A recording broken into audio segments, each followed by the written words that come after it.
Never got the 300 games, but I 300 eps. You did. So, Luca was just like, why don't we start a podcast? And I was like, what the fuck's a podcast? This is in 2018. Happy, healthy family. 2 boys, 1 girl. Wow. That's crazy. Yeah. What does it mean to hear? Oh, that's good. It's just crazy. But that's my thing. I'm gonna show up and get it done. Not that we're saving lives here or anything, but when people say, hey, every Monday I can't wait to open my phone and see it, it's like, well, who am I to let them down? A big thing for me was I never wanted to stand on the mountain by myself. I want to bring as many people along with me. Yes! Dyl Friends. Dyl Friends. 300. Big one today. Hey, long time in the making. Hey. Literally. Bloody hell. Yeah. Mon and Darcy here, 2 of the absolute stalwarts of Dyl Friends, and I actually don't really know what we're doing today, guys. But You don't. you've got this planned, and I feel like I talk about the same stuff all the time, so I'm not sure what anyone's going to get from me, but great to see you guys here. I'll tell you what we don't want. We don't want the same you want the fucking Mountain stories Dew? that we've heard for the last 299 episodes. All right, I've got the Mountain is You, I've got the cave story coming. Bondi drowning. I've got Yes. Bondi I've actually stopped that one because you kept bagging me about Vance it. Joy. Vance Joy, the airport. Oh, Jeez. Vance Joy. Jesus. Still want him on though. Yeah, it'd be good. We actually had a list of things that we were saying not My favourite for you to- stories. just not for you to talk about on this one. It's going to be, What else is there? well, I think the Tasmania, Caving. Well, we just- no, Please sorry, listen. yeah, the cave story was probably the biggest one. It's a good story, that one. Or our confidence versus competence. Or, yes, but what about the one as well, who you take to war? Oh, fucking hell. Oh, that's one of my key questions. It's How a does it favourite feel answer. being not prepared? Oh, mate, so much better. Not that I do really prepare anyway, but I'm liking just coming in and just rolling off the dome. Yeah. It's been funny, you know. I actually got a message the other day because, Mon, you've been doing some great stuff on socials, and Thank you. I appreciate that. I got a message from Jasper Rowe, who Jasper, we met Yeah. him. First grand final brekkie, I remember him. he's a ripper. He's always just been there from the start, literally, and he sent me a beautiful message. It was long. I don't know how many words it was, but it was a long message. And yeah, just saying how much he appreciated and felt connected to the show and all those things. And yeah, it was just bloody beautiful. So I don't know. I think I've been avoiding even like, not that in my mind I discredit what we've done, but it's it's cool. 300 pods. Like, of sitting down with people is a lot. Now, it's not 300 games. So I You're don't gonna chair me out of the I don't want studio? you're not getting chaired out. You Oh. don't have T-shirts. That's you're what I was not thinking. getting a Yeah, statue, he mate. actually was really upset that we hadn't made him t-shirts. I actually thought that I'd get like the Dyl 300 tees, like Murph 300, Sidey 300. I thought that was. Is it the happening. same level? This is harder. This is definitely. And what's hard harder. about it? Oh, resilience, caving, all those sort of things. Going to war. There's plenty of Drowning stuff. in but Bondi? Literally. Nah, I love it. In all seriousness, though, I mean, Yeah. Darce and I have both produced the show. There's been a couple people before us, and there's a whole team of probably nearly 20 people out there. I think I counted 17 on the actual org chart, but plus a couple here and there that roll in and out. Yeah. I'm really keen to go through the journey of that, because obviously it started with you, and now there's, you know, a whole podcast network. Dyl Friends still being the main one. You've got 300 episodes. You've found your feet as a business person. Your talent. You're a host. You're a friend. Oh. That one means a lot. No. I didn't think I'd be crying this Early. Why is Ben spewing over there? Why? Yeah, we've got Benny here as well, actually. So he's I'm a not new one. dying, by the way, guys. I'm No, fine. but building clubby sports, I like, am. as It's a- going to be really different without you. Yeah, I know. The last Around time. The last podcast Everyone's ever. going to be really scared. You've brought something in today I have. that has kind of, this is actually a surprise to Darce and I. So there's been a leather-bound book. This, I know what this is. What is it? Max's bedtime stories. No. Oh, no, what is it's it? not. So I don't actually think I've ever spoken about this. I don't know if I have, because I thought I'd sort of lost the book, but I actually read this to Juz this morning. She didn't even know I had this either. So just for context, I feel like we just need to set this up a little bit. Yeah. We were chatting a little while ago about 300. 300, your life, everything. And you said, I've got a diary and I don't know where it is, but it's from when I was playing at the Giants. And it's Yes. got a bunch of stuff in it and I want to find it. And this is that book. This is that book. So it's been under your house for God knows how long. It's been everywhere, but it's a really funny book because I'm not a massive journaler. Like, I don't do it every day, but I sometimes just pick this book up randomly. So it started in 2018 but then it's got some stuff from like this year in it. And then it's got some stuff from like 2 years ago. So it's just like a sporadic sort of book. And then even in the back, which is really cool, it's got, when I was doing merchandise, and this is probably for the visuals here on podcasting, but it's got all of these stickers here that you used to, when I was selling merch the first time ever. So like I'd take the sticker, put the order number, and then, you know, if someone said, oh, where is the T-shirt, that's how I'd track it, because I just had no idea how to use like Shopify. I think I was using Wix. So when I was selling the T-shirt, so this is all the orders here from like 100, from 0 to like 400 and something, and then after that I obviously got a better place. But I used to hand write the addresses and the return addresses and stick them in the book, and me and Jazz would do it, and my housemate Jake, and we just all do it, and then we'd take it to Paddington, walk up to Paddington and put it in the post office. That's crazy. Do you remember the first time you saw someone wearing? Yeah, definitely. A T-shirt? Definitely. I still think to this day, like seeing someone do that is like the coolest thing ever, especially the OG stuff, or honestly any stuff.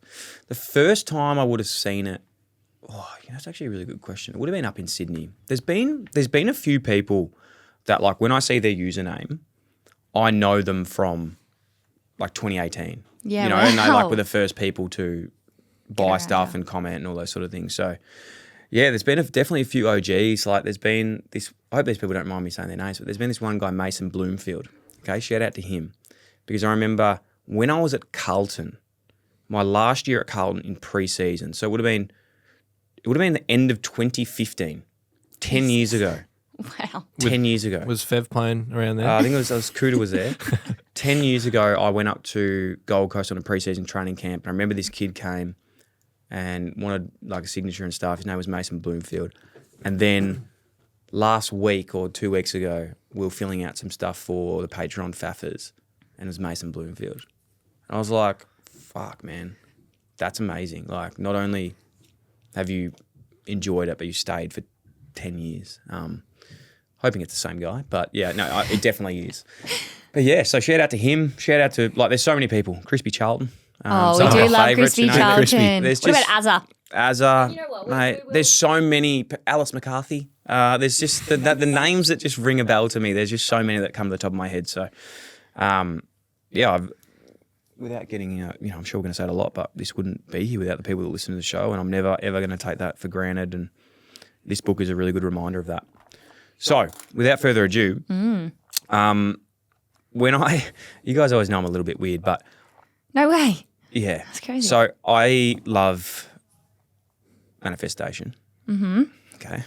You know I like this, Darcy. You know I like thinking about things and then you become them. And I wrote this thing to myself in 2018, so the 29th of the 8th, 2018, but then I wrote like this saying 2019, so it was like in the future. Yeah. And this is what I wrote about myself. I want my life to be, I might cry.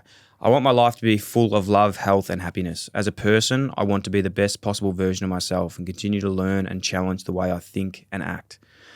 I want to be consistent in everything I do, being the best partner, friend, son, and brother I can be by being there for my loved ones when they need me. Not only will I treat my circle with love, respect, and support, but I will do this for myself because it creates resilience. I am grateful for so many things in my life, my family, my friends, Justine, my life, Frank and Lenny, school, football journeys, and the amazing experiences to come. Through practicing gratitude, it will make me determined to get to where I want to be and create constant growth.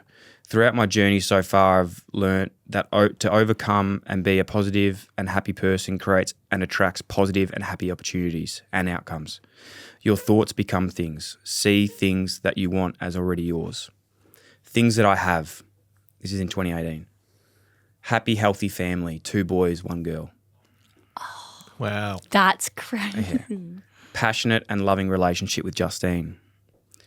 Pure happiness. Successful podcaster, radio, media personality. We'll get there. We'll get there. Properties in Melbourne and Sydney. Successful career at the Giants, playing 15 games in 2019. Oh. That one. I don't think I believe that one, to be honest. Travel the world. I wanted an Audi Q3 car. Oh. Weird on that one. And then, it's sort of, I don't know what I did here, but it sort of jumps a bit. It says, my life is the best. I made some great inroads to where I want to be in my life. I continued to grow and develop my own podcast. So this isn't happening yet. This is like talking to people. I continued to grow and develop my own podcast, got sponsors and sold merchandise. I backed myself in and believed in myself. The thing that I'm most proud of is that I had impact on people's lives. And whenever I'm tired or down, I need to remember that I can help people by what I'm doing. I showed myself that if I want something, I can get it, and learned a lot of valuable lessons along the way. Number 1, it's not what happens, it's how you react to it. Classic. 2, I love it. positivity outweighs anything. I'm a magnet. And 3, gratitude is key to happiness and success. My goals for 2020 was to control my anxiety. So that got a bit worse, but We're still that's getting a work there. in progress. I definitely made inroads on that, but worse before I got better. Live by my actions, gratitude, positive and fun. Be the best partner I can be.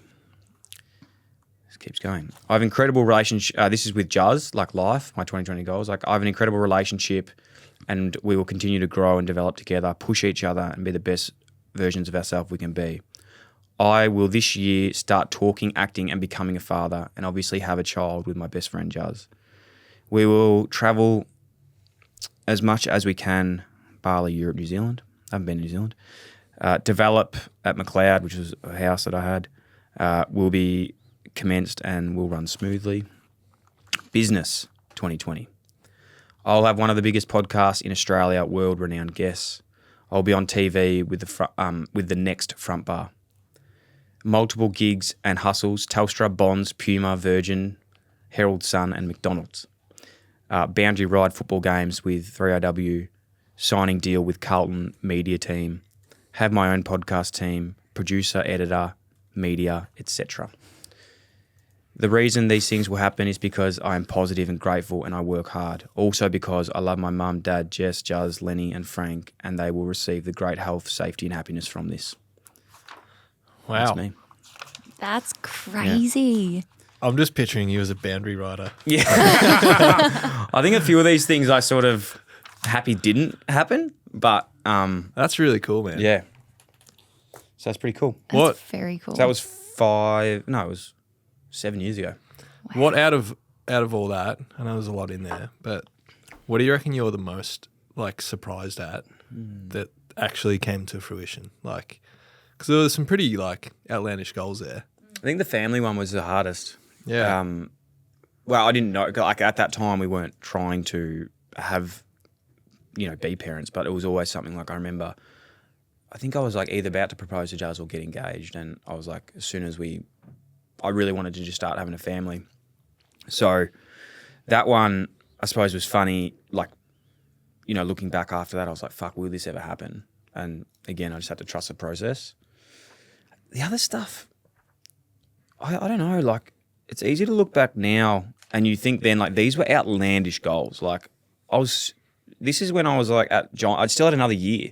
So I'd just signed another contract, I had another year, but I was almost knowing, all right, this will be my last one and I'm going to go to the next thing. But, yeah, I don't know. It wasn't, I look back now and I think, nah, I knew I was going to do it, but I'd be lying if I actually 100% believed it, for sure. I just wrote it and then just put it away, and the biggest thing was just you got to action it. And I think when you're really clear on something, you can get there. And it's made me think now, like, you have to be so careful with what you think you want or what you do write down, because you will get it eventually if you do the work. So yeah, it's cool to see. Like, sometimes I read those things and I'm like, fuck, I was smarter then than I am now. But Yeah, I was like, were you thinking that? because ChatGPT wasn't around. No, back then, it wasn't so really around then. I was sort of like, who wrote that? Yeah, who No. was that? And even back then too, like, this was before I had any idea what mental health even was. Yeah. Like, I didn't know what anxiety, like, when it said there, like, control my anxiety, I was like, just thought it was nerves, and like, I had no idea what it was. And, that's something I reflect on now, going, fucking hell, Jesus, like, that really got a lot worse before it got better, but it's still on the trajectory. And Yeah, there's so many things in here that I just look back now and just smile and laugh. Like, you know, these things as it was 5 years ago, like I did go on TV. I did lots of gigs and side hustles. I did. Actually, no, I didn't do that. I don't think I ended up. I had opportunities for that and I didn't really want to do it. Didn't end up doing the Carlton media stuff and just did my own shit. So Even when you listed all the brands there that you wanted to work with, like Yeah. you ticked a fair few of those off. yeah, Telstra, Bonds. Bonds, Yeah. I've done stuff with Bonds was one Puma. of the Done stuff first. with Virgin. Been in the Herald Sun. Macca's. Macca's we've done stuff with. So we've done with them all. I wrote one here, WA Lottery. I must have had something in the pipeworks. Must have had something in the pipeworks there that was a bit too time, but yeah, it's really cool. I really like it because I think sometimes people are too scared to do those things because it's almost like they're too scared to have goals that are that big or like feel like they're outrageous. And I know like this is still something that no one else has seen until I guess Giles yesterday and us now. But having like no shame in wanting those things for yourself, I think is like very, very inspiring. Like you hadn't started anything really yet. No. And you're already like, yep, I'm going to do this. And then to now be sitting here is pretty crazy.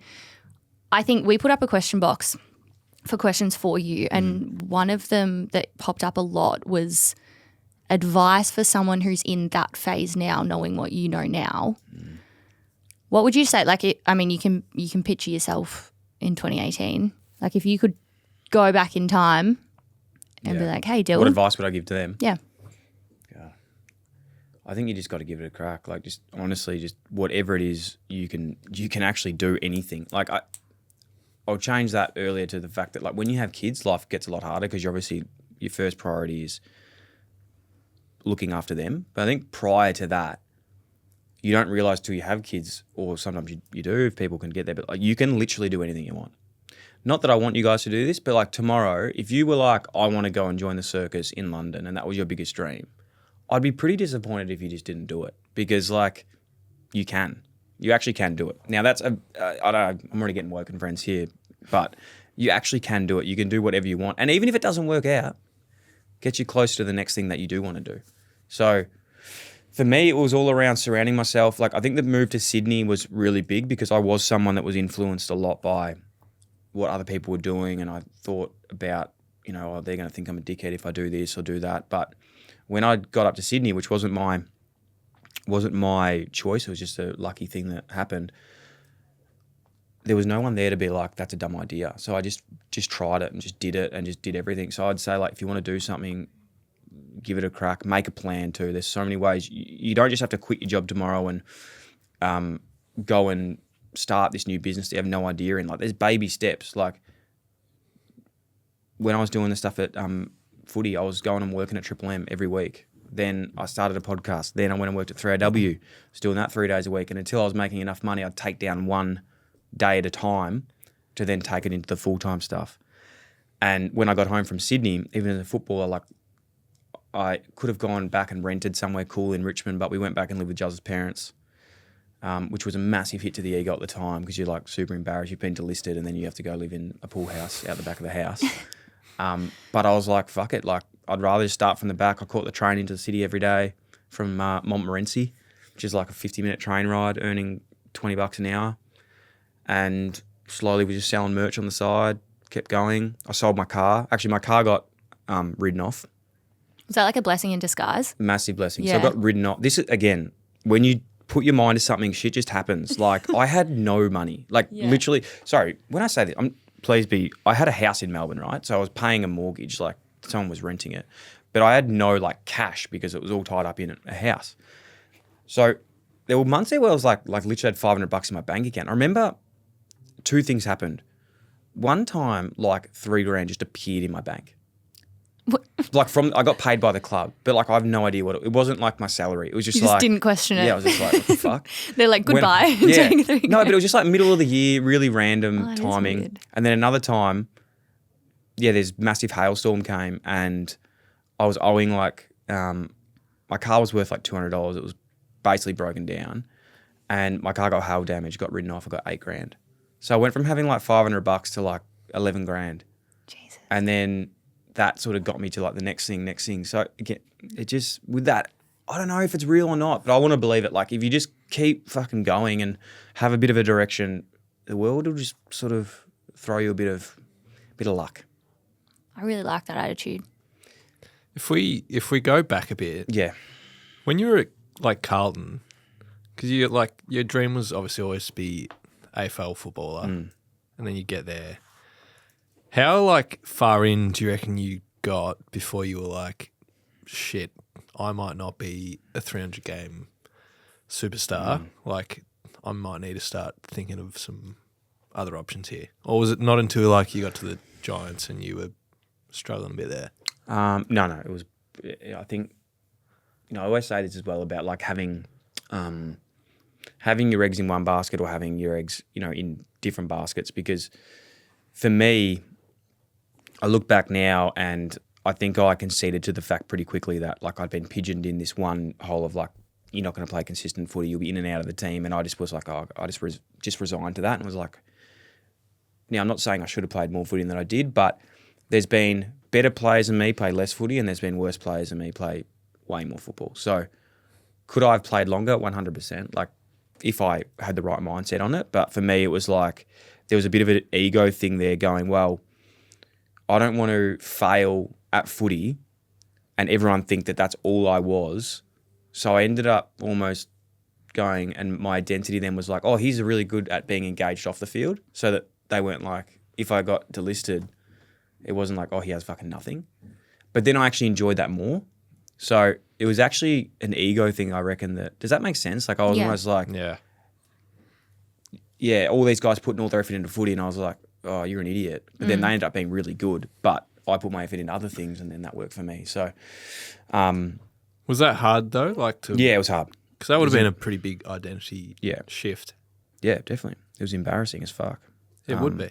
It was. And like, no, it seriously was. Like, I remember getting the delisted and stuff, and like, it didn't bother me as much because when I was there, I was just done with it. Like, I was cooked and wanted to try something new. But I do remember just being really embarrassed about it, like, for, my dad and just family and stuff like that. I was just like, fuck, you just let them down. But they obviously don't feel like that. They want you to be happy. But the one thing, I saw a quote, I don't know who said this recently, like it must have been on TikTok or Instagram or something, but someone said this quote around like what you want is on the other side of embarrassment. And they said it much better than that. But whether you choose to be embarrassed or you actually can go out there and embarrass yourself and, make a skit or do a podcast or put yourself out there, nothing bad after that happens. Like you only get better from getting more, like getting embarrassed is a skill. And at the beginning, yes, it's very embarrassing, but the more you just get going and you just like continue to put yourself out there, and it's not something that stays with you forever, because I found myself being really good at it and then I don't do it. And then I'm like, oh, I don't want to push boundaries again.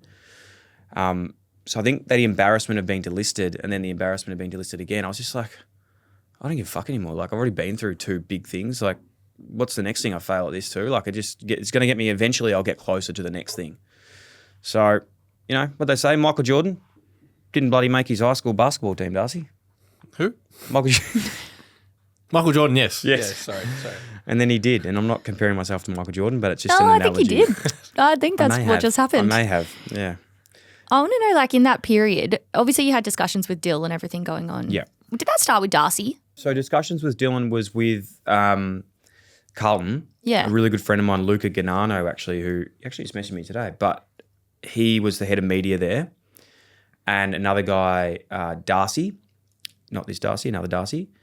And they were at like Carlton Media and they needed to do like a sponsor show, and they started doing that. And I was trying, I was doing like school teaching and all those sort of things, and at uni.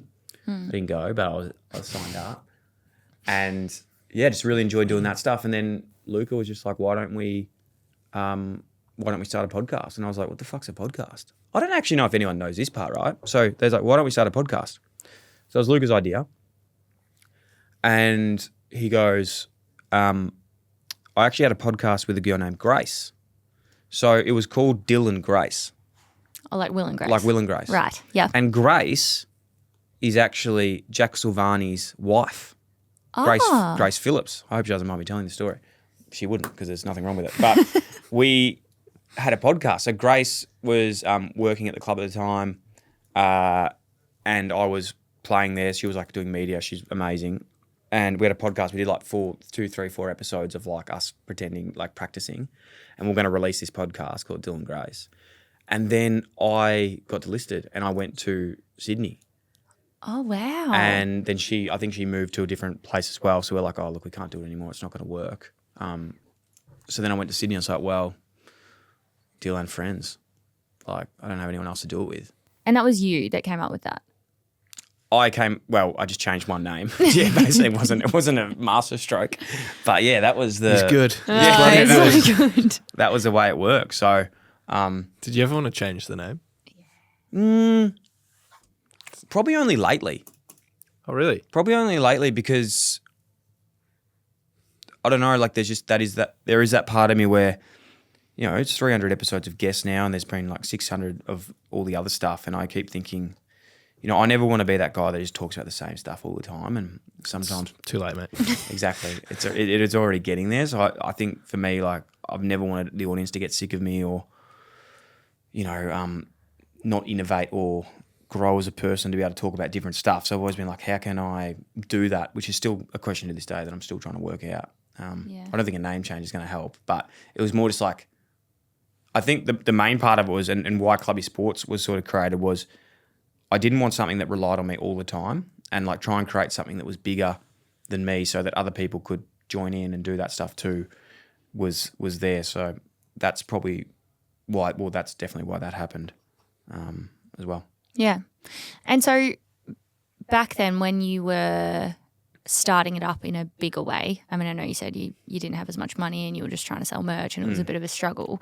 What do you think was the problem that you were trying to solve for yourself through the episodes you were creating at that point? I probably didn't know early. I didn't know what I was really doing. I was just talking to mates. And there was probably a pivotal podcast I had with a guy, and I always reflect on this one because it was the first one where I was like, well, that was really cool. I sort of had a chat with him and we got sort of deep, and, you know, I think there was a perception of this person who was Zach Dawson, played at Fremantle and St Kilda Hawthorn. There was a perception of him, and then we told his story, and then it changed that perception, and also, I suppose, helped like the inner me then like help my sort of story as well. And then after that, like all I ever thought about was like creating content for me that I wish I had when I was 16, 17, 18, 19, 20, 21, 22, 23, 24, 25, 32. So I think for me, that was the biggest thing, was like, I want to ask the questions that I wish I knew and still want to know for that. So that's sort of what goes into my mind whenever I'm doing stuff. It's a little bit of a selfish pursuit, but I'm very thankful that other people get to listen to it as well. Because I do the podcast anyway, even if I wasn't recording it. I'd want to know that stuff. What did it look like back then? Like, where were you doing it? Who were you doing it with? Who was editing it? Yeah. Were you filming it? What did it look like? Nah, so early days. So early days, Ryan Miller. Big shout out to Ryan, who worked at the Giants. He was like the media team there. Alison Zell as well, who's still at the Giants. She's a big dog. And Lee Merrick was they were the media team, and I used to like basically go in there and I was like, I want to start this podcast. They were like, oh, we'll do it under the Giants banner. I was like, nah, I'd rather do it myself. But they were like, we'll help.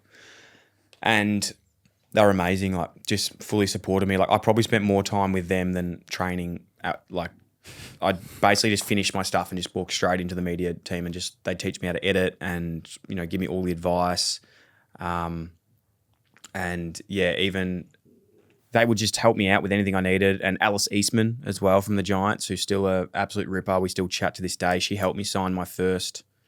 I didn't realize how like you weren't allowed to do this, but basically what I was doing, I just didn't realize that you weren't meant to do this. But I would get the whole club to help me and teach me how to edit the podcast and put it together.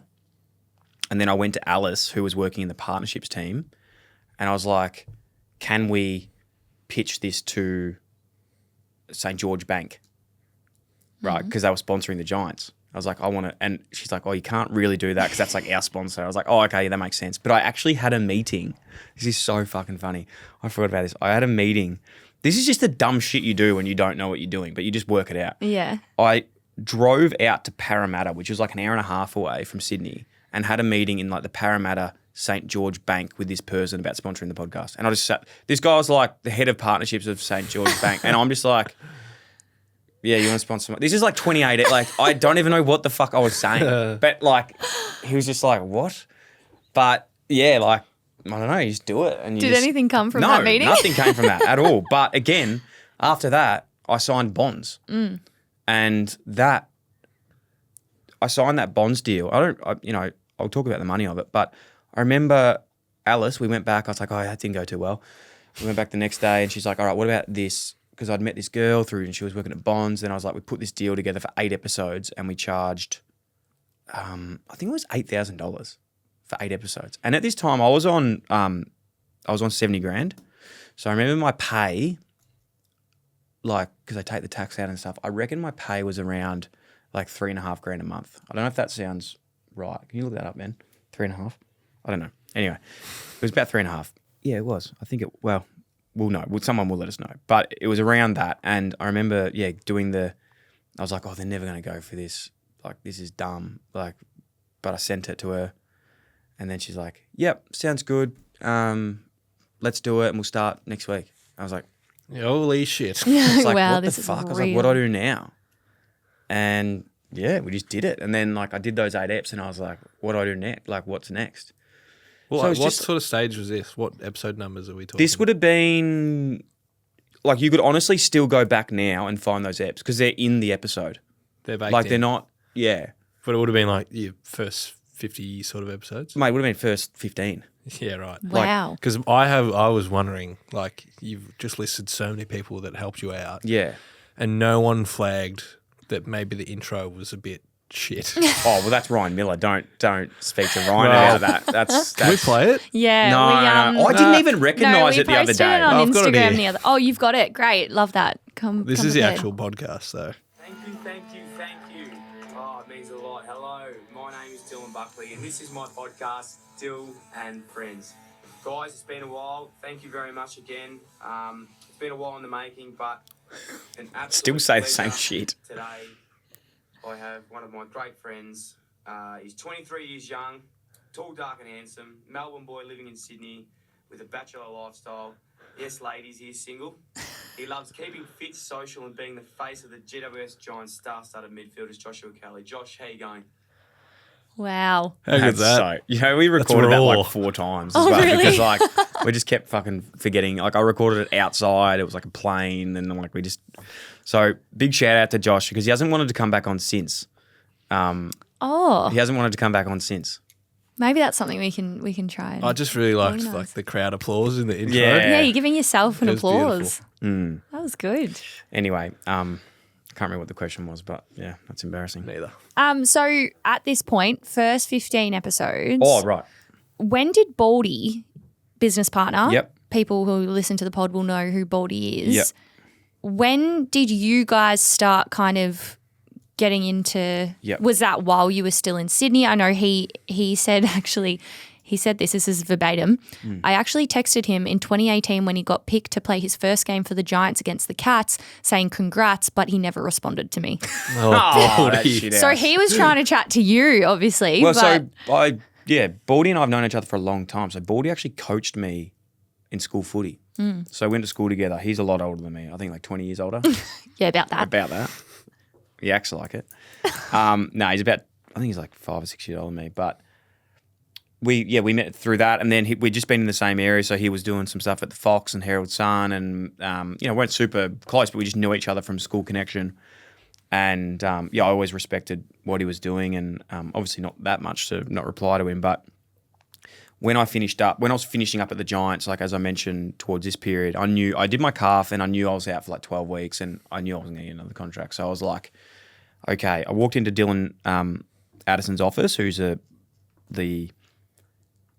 he's the what is he? What's it called? The like welfare manager, and he's just one of the absolute goats like in the world. Yeah. And he'd be really interesting to talk about because I used to sit in his office all the time and just talk about this shit, like what I want to do and who I want to be. And I sat down with him. I was like, all right, mate, let's be honest. Like, I'm not going to be here next year. What do I need to get sorted to transition as best as possible? I was like, you've seen so many players do it. What are the mistakes they make? He's like, all right, financials, let's get it set. So cut all my subscriptions, sold the other car that I had, just made it really easy to, like, when I finished and stopped that contract, like move back in with the folks, all that sort of stuff. The other part of it was like line up work and try and do stuff. So I called the AFL Players Association, which we're still in an amazing relationship with today. I have used them more than any person in the AFL. And a massive thank you to Paul Marsh and his team and Baldy and Mick Jamison and Janine and Smidge and all of them for everything, because they're the most helpful people. I wouldn't be here today without them. And I called Smidge, who was working in the partnerships team. Now, Smidge is Mac's cousin. Is that how Matt got here? This is like 8 years earlier, by the way. Wow. So Mac would have been like 10 at Mac this stage. was 10 years old. Yes. On the farm. Chris Smith works at the AFLPA, one of Baldy's mates and Jamo's mates. He was working in partnerships and we just met through different things. And I was like, mate, I really need some more help with, do you have any sponsors for me? Like, can I try and pitch to any brands? Da-da-da-da. And then Baldy sort of got wind of that and was like, I'll help him build out his business. And for free, for about 2 years, we caught up every Wednesday on Zoom at 8:30 a.m. And we just go through the brand and the business and what we're doing. We're building pitch decks and all those sorts of things, just how to like build a consistent brand, really. And that was with Baldy. So That makes so much more sense. I thought he was just a big Neefel fan. yeah, well, I'm not sure if he is or not, but I think he still was. He's pretty good at sniffing jocks, but mainly it's the Melbourne players. He gets really weird around Melbourne players. Like, No, I get it. He man. gets a bit I get it, starstruck. man. Yeah, actually, him and Das the same. Yeah, I get it. We'll get to when Das macked on with Petrarca that time. So yeah. We don't need to talk about it. And yeah, so that's how it sort of started. And then I remember we caught up, we're doing some stuff, and we're just like, I remember saying with Juz, we're sitting at this place, we were living in Northcote, and I remember saying, far out, man, like, if I could just get someone like Baldy to want to join the business, like, and want to go in a business with me, like, I reckon I'll be all right. I reckon I'll be able to do it. And then when me and Baldy finally got together, we're like crazy. And then I met Zach. And then I was like, fuck, if I just could get Zach to join this business, like, I reckon we'll be sweet. And then Zach came on board. Not straight away, but like that was how I met Zach. Through that, he just reached out on LinkedIn. And that was before, that was pretty early because he wasn't working with us for ages. He was just like... Zach came in here like... He was working for 6 another months. brand, yeah, but here. Working in here. It was like... That was even almost... I was like, who the fuck is this guy? Yeah, it was weird. That is weird. So at that point, you were obviously back in Melbourne. And by the way, that was just all free because I didn't have any money to pay them. Yeah. Which that's important too, I guess, that relationship with them of like Baldy, 2 years, you said, of catching 2 up years. basically Yeah. of his time every week. Every week without fail. Yeah. I think he probably knew as well though that eventually if he kept Yes, kept it on the was. right No, it was track. very, very good. And for me, as you guys would probably attest to, my biggest strength isn't the systems and processes. As much as I've come to love that sort of stuff, it's definitely not where my skills lie. So to have someone that was really regimented and, once I left footy as well, I think this is a thing for any person out there. Once you leave school or work and you're out on your own, like managing your diary, to that other point earlier that people made about what would I give advice on, I think like if you own your time, you own your life. Like you can have more control. Like if you know what you're doing, where you're going to be, and you put things in your calendar and you actually commit to doing them, you will find so much more structure and like things just go your way because you're like organised and you've got it in there. Like my calendar is, if there's not something in my calendar and it doesn't come up, which is very rare. Thank you. From Mon, very rare, then it doesn't happen. Well, it literally won't happen because I won't do it. No. I won't remember. Yeah. Well, I would argue that sometimes even when it's in your calendar, we don't. Well, that's what I mean. That's why it needs to be in my calendar.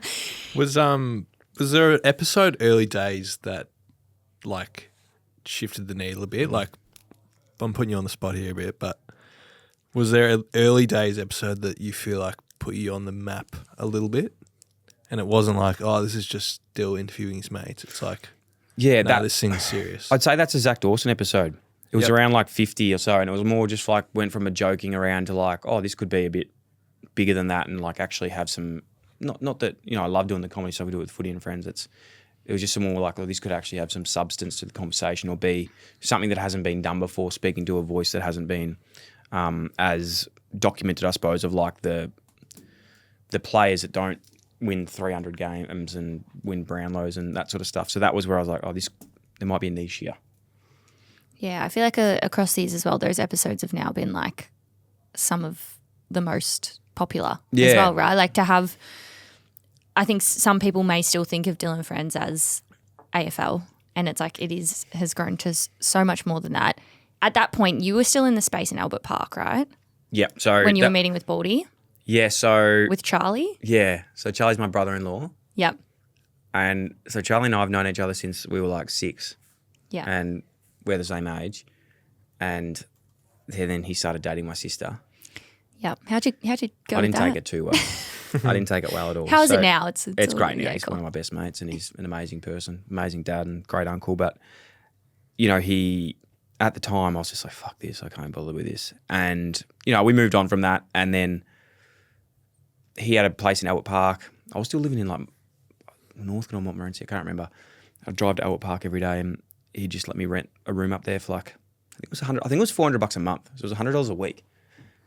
Basically, good. I think he was like buying me to let me do it. And it was funny because they ran like a business. They still have an amazing business, but it was in gambling, and they would have like clients come up. But I'd always have people come up, and then they'd try and sign them up with like bonus bets. And I was like, just like let them relax. It's like very good. Yeah, so I worked there for ages. Just a pub, like it's still there, the Albert Park Deli, on the corner there in that main Dundas Street, I think it is. It's just still up there. That's where I used to work. Well, you said there's so back in the day you used to write a sign for every single one of your guests, and you said they'd take you ages. Yeah, and you were telling me the other day you reckon there's still some of those signs up in the room. Well, I don't know about those cardboard ones, but there's definitely the neon light there.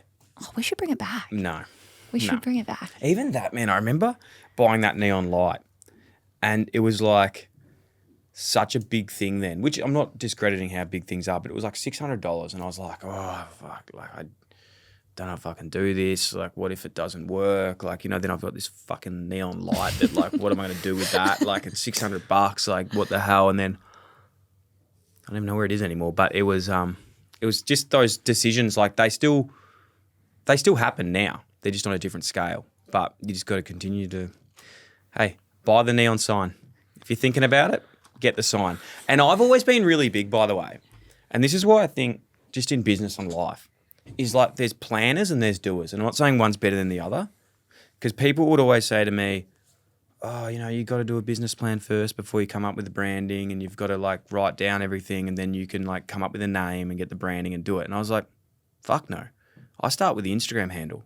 If I've got that, I can work backwards to, then I get the colour palette, then I get the branding, then I actually work out what the business is. I'm not saying either of them are right, but for me, you don't have to follow that path, but it does help to have someone around you, probably like Baldy, that then he can worry about that shit. He can worry about that stuff later, because it's just, that's Baldy's not my just cup having of tea. a seizure listening to this. Yeah. Oh, I've put him through some things, that's for sure, but that's why it's important. Love it. So then we move on to where we are now, which is Burnley Street. Yep. Was that like a really key moment in being like, holy shit, like this is actually something that's going to be massive? Because hiring an entire space, like, or was it only partial space, then you hired the rest from Butts? Like, what was the process there? Full transparency, the rent here was $50,000. It's probably gone up now, but it was $50,000 for the year. Yeah. And me and Butts went halves. So he had his studio up the front, and then we had the studio down the back. And I've got to thank Butts actually. Like obviously he's a talent. I use that Like no other. in the most like he is an amazing person. But he has that attitude too of just like let's do it, let's do it. And when he was like let's do it, I was like fucking oath. Like if you want to do something, I'm ready to go. And we did it. And yeah, we're splitting the rent for ages. And I think what are your memories? I don't know. I can't even remember it. My favourite memory from that is I missed the meeting. But the meeting. What's the meeting? Did we have a meeting that I said let's catch up, and then I was like, it's tomorrow. Oh, and that one. Yeah.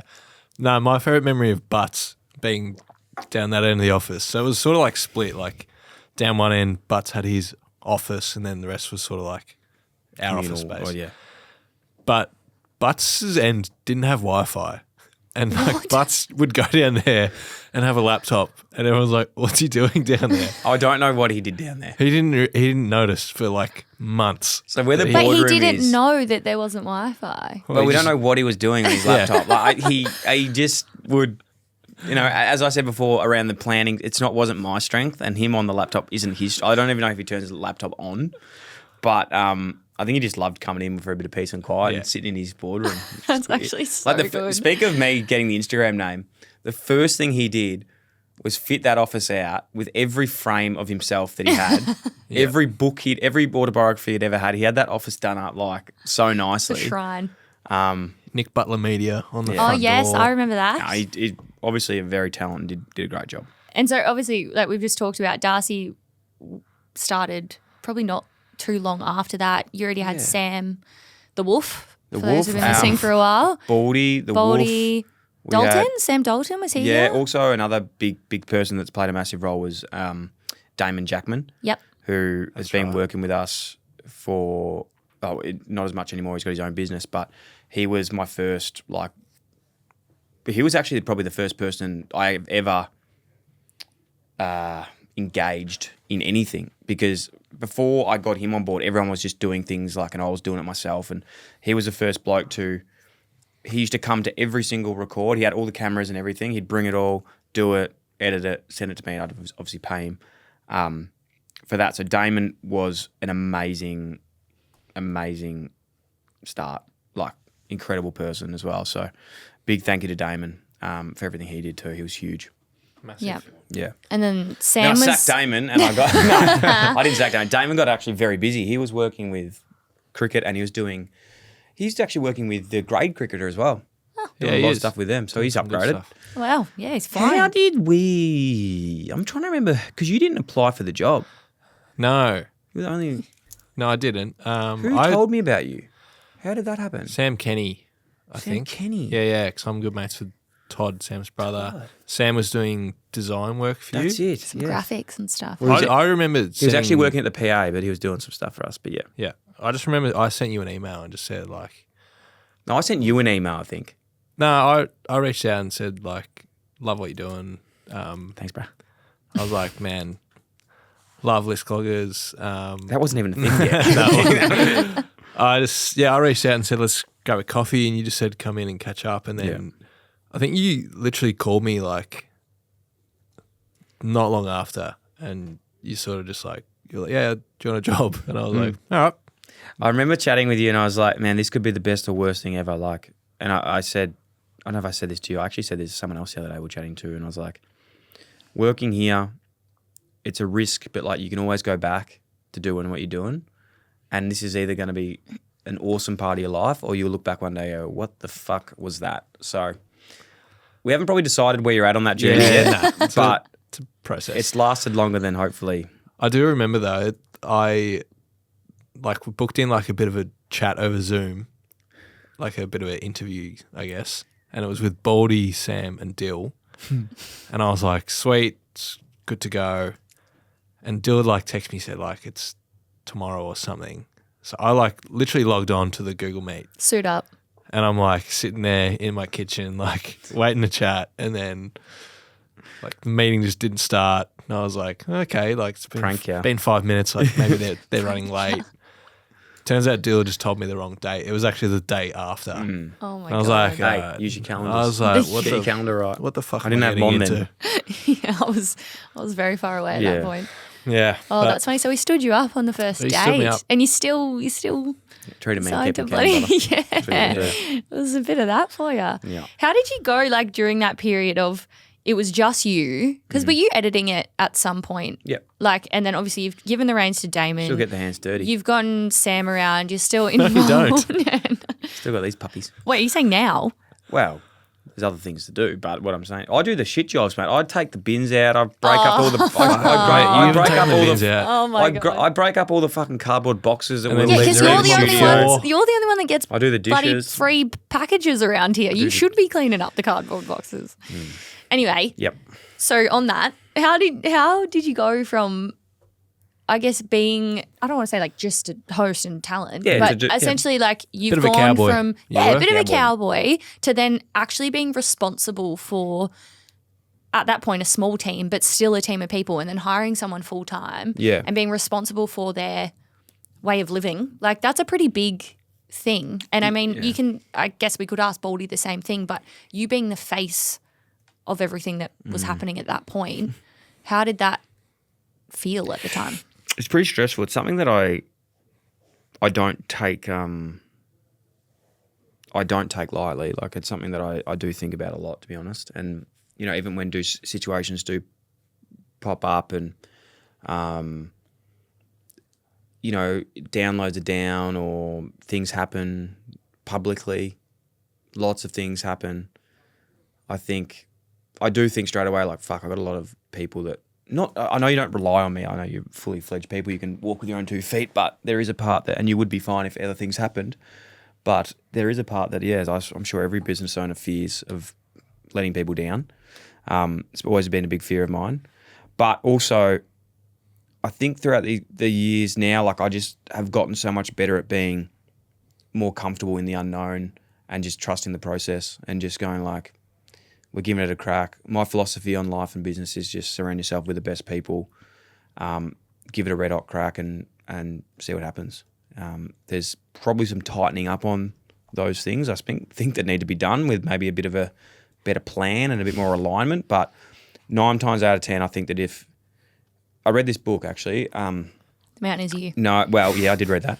I read another book called Good to Great, and there was a really cool part of this book where it said like your team that you build should be able to not only just say tomorrow we said fuck this, we're not doing podcasting anymore. We're going to go and start a panel beater shop, or we're going to go start an online e-com store. Panel beater might be a bit different because there's skills that involve that, but you should be able to back your team into this, go and do it. And I would back you guys into just do it. So it's not about what you're doing. It's just like surround yourself with doers, people that want to get shit done. And no matter what the task is, you just want to surround yourself with those people you want to go on the journey with. What do you reckon's kept you motivated? Have you had any haters? Yeah, proving people wrong. Like, how have you really? kept? I mean, 300 episodes, and I was saying this before to Das. Actually, is it's more than that because like we have had some unreleased stuff Oh, that we we've done, definitely which have. we're going to talk about actually. There's been a But few. like, that's just 300 episodes of Dyl Friends. Yeah. We're not even today talking about Footy and Friends. Well, maybe we'll chat about the minis. We do love the minis. Yeah. But the minis are its own episode. So We've how many had have we Teach had? Me Yeah, how many Please. of the minis We've have you had done? 157 or 58. So How many fucking podcasts have we done? heaps. Like what, Heaps 600? of podcasts. I would say honestly close to, because you've got Teach Me Please, Yeah. Dyl and Friends Friends, episodes, Teach Footy Me and Please. Friends, We had the minis, snacks there for a bit. snacks there for a bit, That don't honest count. chats for a bit. You've got more greens there. We've got Clubby Sports popped up. You've got a million other things you probably did that maybe didn't come to fruition. How have you just kept rolling through with it all? Like, is there any defining factor in that motivation? I actually or- think it's probably not the answer you're looking for, but I think it's probably something I've stuffed up is the most thing, is like trying to do too many things. Yeah. And that's probably something that I'm coming back to now is like with more, at some stage we wanted to build a production company. We wanted to build a podcast network. I wanted to have a interview podcast. I wanted to have a footy podcast. I wanted to have a golf brand. I wanted to have, I've got 10 million other ideas in my head that I want to try and do, but realizing that if you do 10% of 10 things, you're going to get 10% into those 10 things. So for me, it's more learnt like, fuck, that doesn't actually work. It's not sustainable. And you're better off just putting all your energy into a couple of things to get the best results. Otherwise, they're all just going to sort of plateau. And that's been a big challenge because when you are, you work in a creative world like this, you see the flashy lights and you just want to like go and do something straight away. Like openly, not regrets, but learnings is like I saw a bit of a movement in the US on streaming. I was like, fuck, we need to get onto that quick. I look back now and I was like, fuck, I think we got onto it too quick. We could have just kept building out a few other shows first, put energy into them, build them bigger, then go and do that. So I don't regret anything we've done or feel the need to, sometimes I'm like, I just want to keep an open mind, but also like keep it narrow the focus a little bit and go all in on that. Because you can't, it's like now when I buy t-shirts or clothes, if I'm buying a t-shirt, I try and throw one out. If I buy a pair of pants, I've got to throw a pair of pants out. So don't start something else without throwing something else out because otherwise you're not going to wear both of them. Can't wear 2 pairs of pants at once, You can can't. ya? Well, you could, but it'd be bloody uncomfortable and hard. And hard. And it probably wouldn't work. So that's what I've found myself doing. Well, I think that's a new analogy. Is that a new We just made a new analogy? one. Nah. And then you go caving You're in the pants. Have you ever thought about quitting everything and Yes. doing something else? 100%. When? All the time. I think it's pretty. I don't give you praise much, but it's pretty impressive that you've managed to put an episode out pretty much every single Monday Yep. for 6 or 7 years. Yep. While the show's running. Yep. There'd have to be moments where you're. Oh, like, yeah. In I all wanna throw the seriousness. towel in here. Do you know what? Like when I think why the episode thing is, and Mon's, we work well together because she's very organised and I sort of just let things sort of work, try to anyway. But I always know I'm never, ever going to miss. And there's been weeks where something's happened or we've had releases where we can't release because of certain things and we've like got a day and I'm like, nah, we'll get it. But I never, ever want to miss an episode, ever. Because we nearly did though, didn't we, with one recently. Yeah, we've had a couple run-ins. Who was that recently where we were going to split the episode across 2?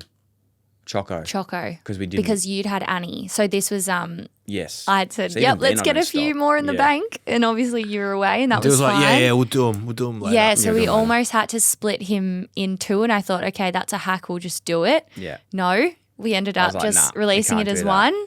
We've had a few close calls. There's a few But it just works out. but I tell you what, I actually really like, obviously the core of me is like, Yeah. I want to have these organised Yeah. way earlier and that's fine. But even there was another one recently where I was going, oh shit, we need someone in like the next few days almost. Like transparently, that happens sometimes. Like we can't always be super, super organised. And it was probably the first time this year that I went, nah, I actually am just going to trust Dyl that we'll figure it out and it'll be fine. Who did And we we did. get? I don't really want to say in Yeah, case fair they're a enough. late running. I'll say one that because I remember there was a few times while I was producing the show and I was Yes. like, I don't think we have anyone this week. Like, and Dyl would just go, yeah, no, I'll sort something out. One week it was just Mick Barlow again. Yeah, And I was like, there's been a couple of those. Nah, ones. Mick's good. Yeah, Yeah, definitely. get Ali back. We bloody love There's that been guy. a few of them for sure. No, there's definitely been a few of those. But I think for me, just to the consistency thing, it's funny because I actually wrote it here. Yeah, I said I want to be consistent in everything I do, being the best. Yeah, and the reason that consistent word is so relevant to me and why I wanted to be consistent. And as much as there's like, oh, I don't want to miss a Monday. I have never missed a Monday, and I don't want to miss a Monday. For whatever it doesn't have to be a Monday, but whatever the thing that you do is. Before that, I wasn't consistent. I couldn't trust myself, and playing footy. One week I'd have a good game, one week I'd have a bad game. One week I'd feel good, one week I wouldn't, and I let my emotions dictate my actions. And from that moment when I left, I was like, nah, I don't give a fuck. Like, I don't care how you feel. I don't care if you just had a baby. I don't care. You need to get it done. And it's more of a thing for me. Like, that's my thing. I'm gonna show up and get it done because also people rely on it. Like not that we're saving lives here or anything, but when people say, hey, every Monday I can't wait to open my phone and see it, it's like, well, who am I to let them down? And it's the biggest thing that I say to young people when they start shows, or anyone who starts shows, is my number one thing is consistency. You have to release a podcast the same time every week, because it's like when you go watch Home and Away. It's another one that I use. I don't know if I've used this one for a while. I haven't heard this one in a while. Yeah. If you go watch Home and Away and you watch it, it's on Wednesday, Thursday nights, and you're like, go on, click on 7:30 Home and Away, and it's not on. You're like, what the fuck? I'm watching something else, and then you change the channel, and then you start watching something. It gives them a choice to stop listening, and also you're not there for it. So, got to be consistent. Back to that's really cool, by the way. Back to the Mon's original question that I actually cut her off with. Yes. Have you ever considered like quitting or just like No, never. Like I've definitely considered taking pivots of what I'm doing, and I'm always questioning what I'm doing. But there's not one part of me that would ever quit. Like I am every day. I say this genuinely. Like my favorite day is Monday. Like I love the weekend, obviously spending with family. But I jump out of bed on a Monday and I'm like, let's fucking go. Like I get to go and hang out with my mates. Like I know you guys work a lot harder than I do. But I So we got that. That's on record. Yes, love that. Thank you. Clip that literally up. just love coming in here and just hanging out with everyone. And it reminds me, I remember when I was at school and at footy clubs, my biggest fear was I don't want to lose this feeling of like being in a locker room or being around where people have a shared goal and they have fun. And that was my biggest fear, like leaving footy was that. So for me, it's almost the thing I'm most proud of is not actually what we do or how we do it. It's just that we can just come in here and yes, we work very hard, but we have fun and, you know, you guys go have 15 coffees a day and sometimes I don't even know where the fuck you are, but, you know, we have to get rid of the table tennis table because no one was doing any work. But besides that, it's pretty good. I think we need to bring the table tennis table back. Well, in the new studio, maybe we can. Yes. Yeah, there might be some more room. Do you think, just on that consistency thing, do you think that has been like one of your key reasons for being so successful? Because there is so many interview-based channels out there. Like, what would you say has kept you in it this whole time? What's the contribution that you think you're making to people? Honestly, for me, it is for, like, if no one sounds really, I probably said this earlier, I was like, I'd still do it if no one listened. I wouldn't, because there's been times where I'm like, I can't be fucked doing this anymore. But I literally think of the people that, like, there's, you know, as I said, the world's so funny. Like, you'll be like, I'm done. I'm going to miss this week. There's been many times like that. And then I'll get a message being like, hey, mate, I just listened to this podcast from 6 months ago and it changed my life. And I'm like, fuck, like, I need to get something done. So, like, let's go do it. I'm genuinely just doing it for myself, but other people as well. Yeah. Which is, you know, it's easy to lose sight of that and it's not always in the front of your mind, but it takes some special moments sometimes to just bring it back in. Do you reckon if you launched the show in like today, do you reckon it would get to the levels it has? Such a good question, man. Thanks, man. Probably From the best, eh? Yeah, yeah. Probably not. I don't think it would. No. I was very, very fortunate with timing and there's a lot of luck involved. I'm not underselling it. Like, I still worked extremely hard and No, did it. and I don't want that to come No, across no, like no. it wouldn't. No, I agree. Like, But it's funny how like things can work out like that. yeah, like I don't think it would be. And that's why when people always say, someone goes, oh, what do you do to start a podcast? I'm like, to be honest, mate, like, fucking no idea. Go back 10 years and start one. Like, it's bloody hard, you know? I'm not good on TikTok. I haven't really transitioned into other new medias as well as I should have or respected them as much as I should have. And I think it's something now that I don't regret, but it's just like worth keeping in mind.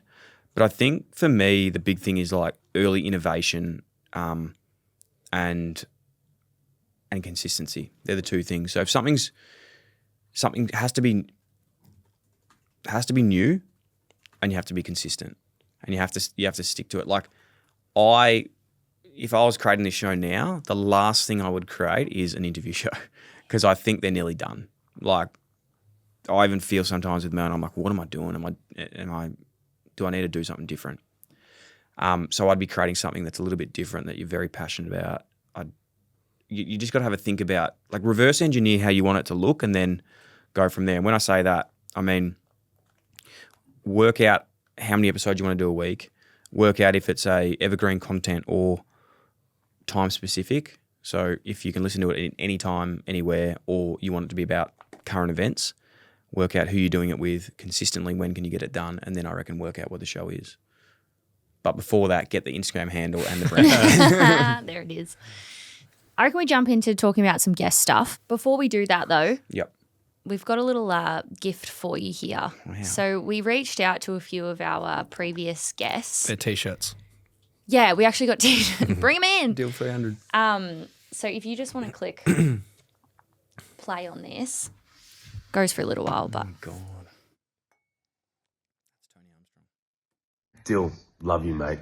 Happy 300th episode. Been lucky enough to be on a couple, and they're so enjoyable. And thank you for giving me the privilege of being on and the pleasure of being on. Not only am I a friend and a supporter, I'm also a huge fan. The way you go about it, the community you've built, I think that's testament to you. The reason why you are so successful isn't because of how good you are at what you do, even though that is a huge part of it. It's because of the person you are, the way you make people feel. I know everyone who's come across you would say the same thing. You're a great person, you're loyal, you're helpful, you're kind, you're generous. Yeah, mate, I'm just thrilled. Thrilled to be a friend, always a fan. Tone. Dyl, congratulations, mate. 300 episodes. Well done. Not quite 300 games, but equally as impressive, mate.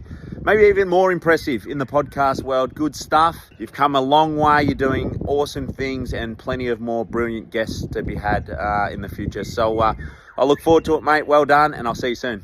Little Dyl, mate, congratulations. From a little teammate back in the NEFL, I think I was episode number 3. To make it all the way to 300, mate, I couldn't be prouder of you. You built it up to be something that's huge, mate, that a lot of followers, a lot of people get a lot out of. I don't like spreading and giving you too much love, mate, but for this one, I am proud. 300, mate, it's huge. Well done. Mr. Buckley, mate, it's an honour to have been a part of your amazing podcast, and even greater honour to be your friend, and I'm bloody proud of you for everything you've done in the pod and in the way you are with people, the way you comport yourself. You're a bloody good human being, and I'm forever grateful to know you.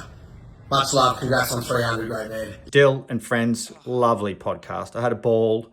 I particularly like the bottomless tea and coffee, the round table. It was non-hierarchical. Dyl is a great conversationalist. I didn't really want to leave. He smelt good. It's all the things you want in a podcast that were kind of there in the room. So thanks, Dyl. Thanks, everyone. What'd you say? 300 games? 300 episodes. Congratulations, Dyls. Well done, mate. By the way, could you possibly employ anyone above the age of 18? Dyl, my brother, congratulations on 300 episodes. The world is so lucky that you weren't very good at football, so that you could actually embark on this career and, I guess, get the opportunity to shine your light on such a different and unique stage. And I think you've changed the game as a podcaster and a personality. You've just opened the door for so many people and provided so many insights into so many aspects of life, whether it's mental health, it's business, it's becoming a dad. Like, everything's just so inspiring in terms of what you've done over the journey. Thank you for being you and for being such an amazing human. The episode that we did with Vin, yourself and I is arguably one of the favourite things that I've ever done on a podcast. And again, I just appreciate you for providing this platform for not only me but everyone else in your life. So thanks heaps, brother.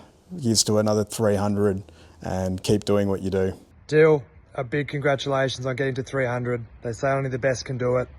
Don't worry about games played. Building a business and doing that many podcast episodes is an amazing achievement. Should be really proud of your growth, and I love talking about your transition story from footy into business. Looking forward to celebrating when you get to 1,000. Go well. Big love. Hey Dyl, this is Jack Post. This is not about my time on the podcast, but congratulations on 300 episodes. This is me remembering the time that you constantly encouraged me to join your golf club over and over again. Come on, man, come down. You live so close, join the golf club. And then I joined. And then you left that golf club and went somewhere else.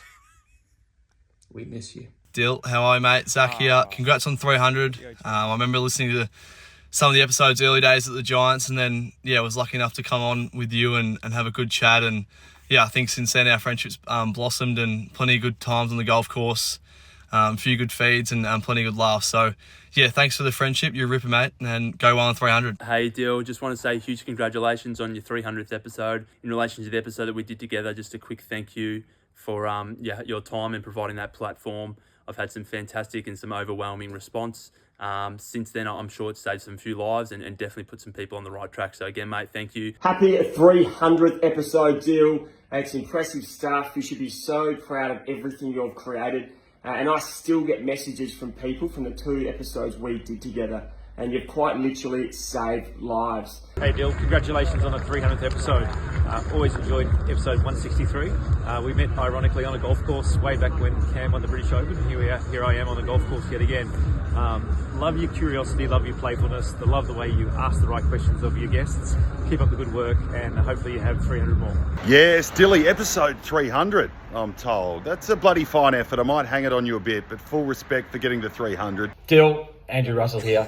Congratulations on 300 episodes, mate. It's awesome. I remember the first one we did, it was number 75 for you, but it was my Virgin podcast experience. It was great for me. I don't know how it was for you, but it really opened my mind up to the world of podcasting, and I can't thank you enough for that. Awesome, mate. Well done. Hey mate, congrats on the 300th episode of Dyl Friends. Love watching the progress over the years, so hats off to you, mate, for being a bit of a pioneer in this space, and look forward to seeing what you're going to do in the future. Dyl, 300. You should be very proud, mate. The show is incredible, and I think everyone can see it's gone from strength to strength with incredible guests.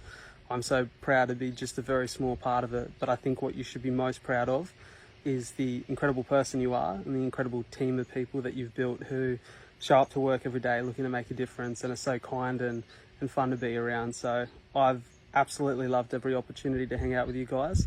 I can't wait for the next time. Mate, whoop-de-doo, 300 episodes.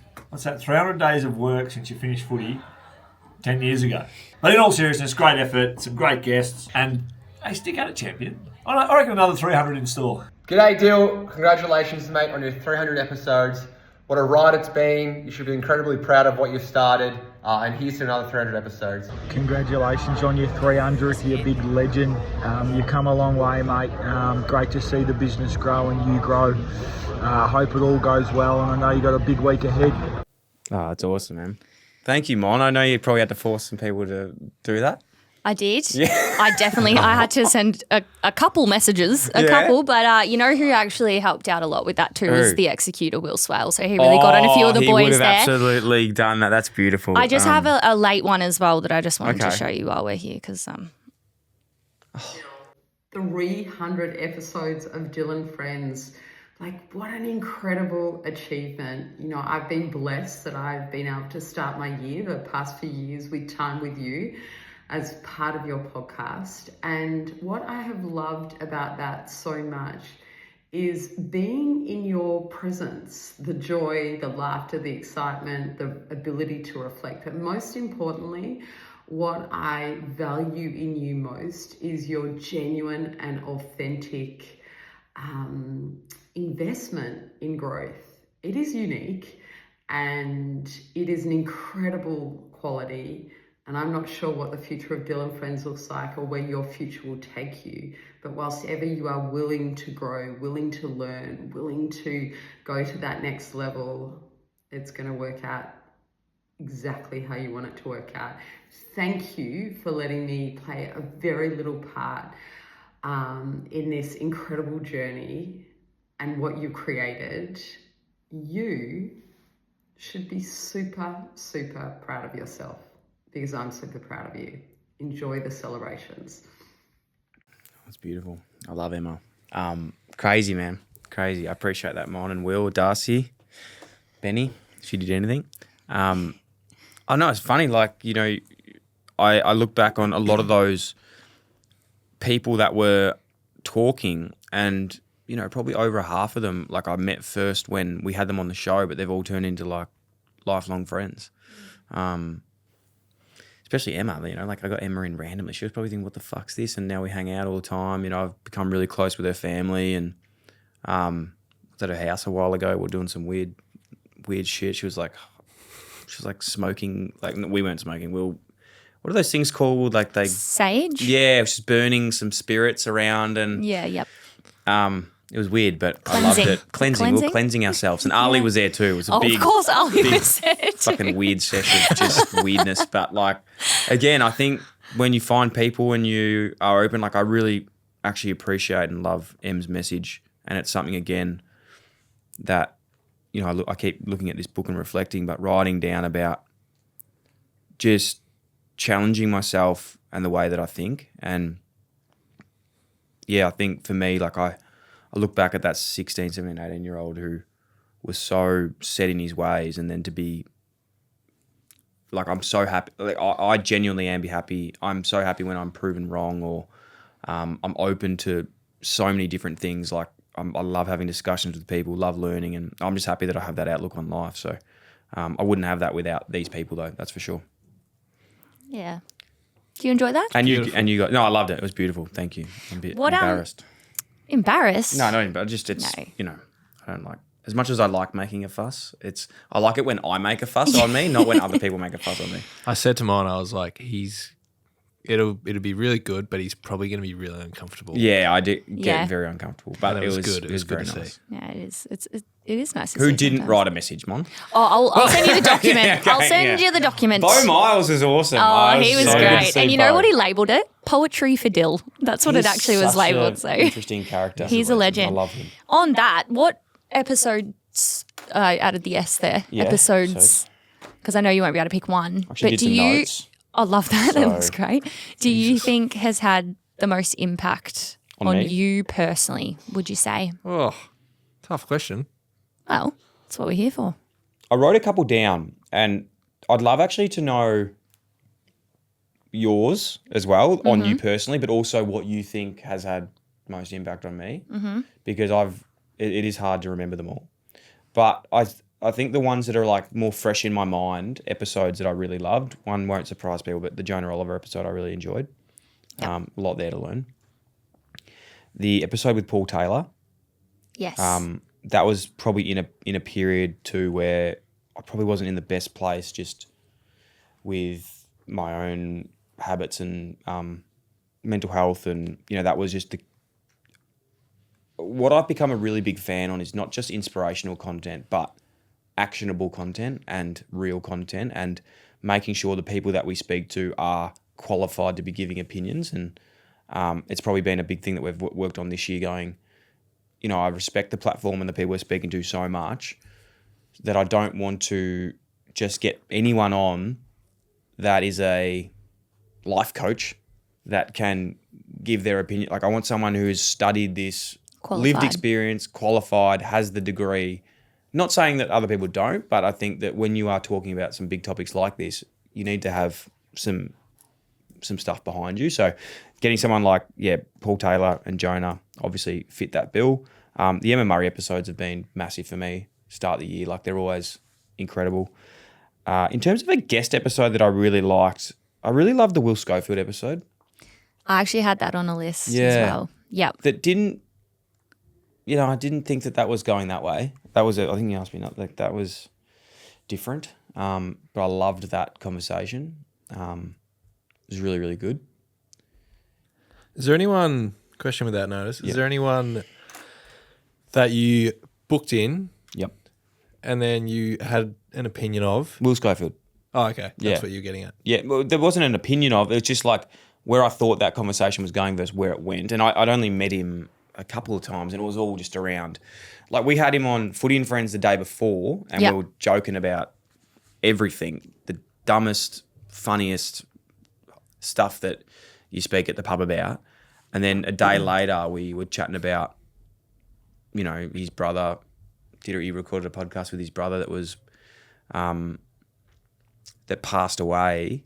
Before he passed away, he did like a 12-hour podcast with his brother and sharing all the lessons that his brother told, and I was just like, fuck. Like if there's one thing that I want to try and always do and want to speak to young men about, and women, but especially young men, because I think they can develop in this, because I wasn't good at it, is range. And I learned that from Tom Harkin, actually, who was another guest on the pod. Yeah, have him highlighted, because I've stolen that a bit, and I always credit him for it. But Tomorrow Man, and this concept of range of, you can do the Footy and Friends episode, and then you can come in here and do the Will Schofield episode. Like, don't pigeonhole yourself into one thing. Just lean into whatever side there is of your personality. And I know it's challenging, but it's a skill. It's uncomfortable, it's embarrassing, but is what it is. Honestly, I have Tom Harkin episode in one of my top 5. I loved that. And I reckon it was mainly because I started here. It was like one of my first episodes. I reckon it was really early for you. Yeah. And you mentioned the range thing. I remember Sam said to me, he's like, "Man, we've got this guy coming on. Like, can you spend the next couple hours, do some research, see what he's about?" And I found that range piece in a thing that he did. I remember we were sitting in this room before it was the studio. Yeah. And we had like a bit of a pre-production meeting, which is pretty rare at the time. That was very rare. I was going to say, that sounds very organised. And I didn't know what the fuck I was doing. I was like, "Oh, he speaks about this. Like, this could be good." And you were like, "Fuck yeah, that sounds pretty good." And then you ran with it on the pod, and then you reference it like every 6 episodes now. What are you doing? Oh, hang on, we've got a little Max, surprise. we've got a surprise in the studio. Hello. Oh, did you want to say hi? Hey. It's Tom Harkin. Hey. Oh, am I getting surprised? Hey. Hey. Oh, God. Hello, Annie. Who's your best friend? Daddy. And who's Daddy's best friend? Mac. Yeah, exactly. All right, you go get Daddy a cookie? I love that, man. Oh, that was special. That was beautiful. He's a good man, and he's a great girl.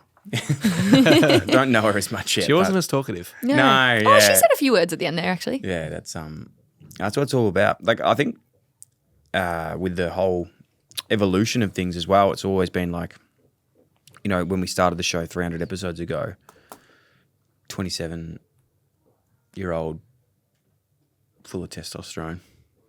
Legend. Hell yes. I've never been full of tea, but no, just working out parts of life. And now I suppose hitting some goals, you've got to evolve to the next thing. And hey, another analogy. Actually, one of my other top episodes, Fergus Watts. Yes, you did like that one. What he says is, what gets you here doesn't get you there. Mm-hmm. And that's probably the part of my life I'm in now. Like, what's got me here to a really great part of, you know, a fulfilled life, of feeling like I have a real purpose and work with incredible people, is then not going to get me to the next phase of like that growth. You can't be in that hunger stage the whole time. So it is, what I'm trying to say is I've probably been very selfish and driven to get to this point. And there's a real big part of me now that's like, I'm keen to not step back at all, but like just chill and be really grateful for what's here and spend time with the family. Because, like, you know, Thursdays, which is a Thursday today, very traditionally I'm normally at home with Max all day and Annie. And that's probably the best part of my week, is to be able to work somewhere that, you know, I can take Thursdays, spend with him and do my thing. Love it. It's beautiful. It would be remiss of us not to talk about the... It'd be remiss of us. Remiss of us? Did I get that from you? Yeah, have I taken that from you? Oh, sort of goodness. Yeah, it's been It remiss. would be It'd remiss of us.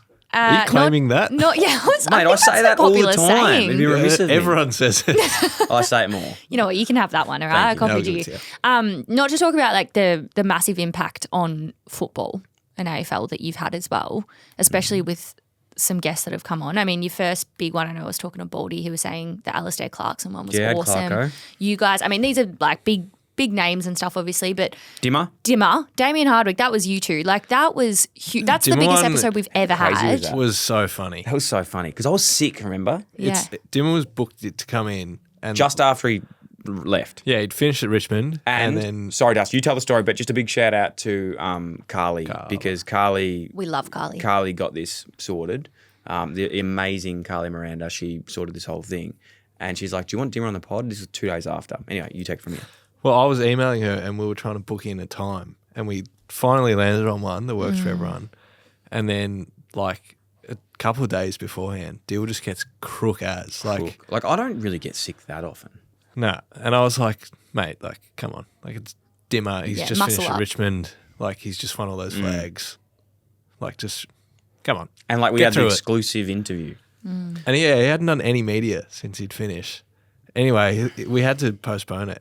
I said to him, I called him and I was like, mate, I actually messaged him. I was like, mate, I don't want to get, like, I was so sick. I could hardly move. I was like, I don't want to get you sick. But honestly, I just couldn't fathom doing a podcast with it. Like, I just had the worst headaches and shit. I was cooked. And he goes, no worries, mate, we'll do it next week. And I was like, I've lost it. He's going to go do something We were like, else. that's it. Yeah. We lost Dimmer. Well done, genuinely. Cooked Were it. you like, that was my I was like, that was shot? it. Yeah, I That was like, that was your a chance. shot. But I was Yeah. so sick. Like, I just couldn't move. And, Well, and you want to do the episode justice too. well, that's like, what if you're I feeling been, shit. I would have been like, like the whole time. So I didn't have to do that. I didn't need the you get it. auditory. I would have been like that the whole time. And then, a week later, he's like, yeah, I'll come back. And hadn't done anything. Cool guy. Did it again. And really cool. Popped Like, off. the podcast is one of the best we've ever done, Yeah. I reckon. And it was going really well, and Dyl was just, like, locked in.